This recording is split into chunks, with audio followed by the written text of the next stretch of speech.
So hi hello friends, మన channel కొత్తగా చూసినట్లయితే సబ్స్క్రైబ్ చేసుకొని పక్కన ఉన్న బెల్ ఐకాన్ క్లిక్ చేసి ఆల్ పైన ట్యాప్ చేయండి. లైక్ చేయండి, షేర్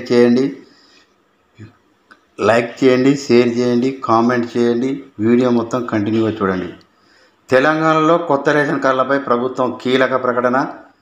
తెలంగాణలో కొత్త రేషన్ కార్డుల కోసం లక్షలాది మంది ఎదురు చూస్తున్నారు. ఈ నేపథ్యంలో కాంగ్రెస్ ప్రభుత్వం రేషన్ కార్డుల కోసం చూసే వారికి గుడ్ న్యూస్ అని చెప్పవచ్చు.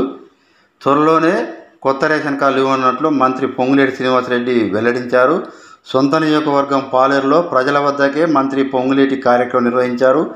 ఇందిరమ్మ ఇళ్లపై కూడా కీలక కామెంట్ చేశారు. నియంతృత్వ పాలన నుంచి మార్పు కావాలనే ఇందిరమ్మ రాజ్యం తెచ్చుకున్నామని మంత్రి చెప్పడం జరిగింది.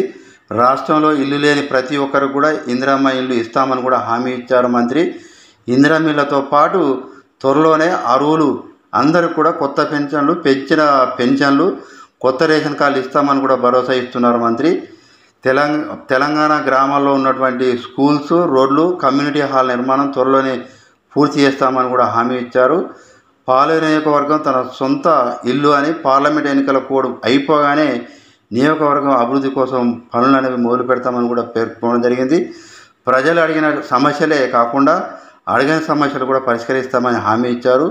భవిష్యత్తులో ఏ సమస్య వచ్చినా కూడా ఇందిరమ్మ కమిటీ ద్వారా తనకు తెలియజేయాలని కూడా పొంగులేటి ప్రజలకు సూచించడం జరిగింది. సో ఇలాంటి లేటెస్ట్ న్యూస్ మీకు రావాలంటే సబ్స్క్రైబ్ చేసుకొని పక్కనున్న బెల్ ఐకాన్ క్లిక్ చేసి ఆల్ పైన ట్యాప్ చేయండి.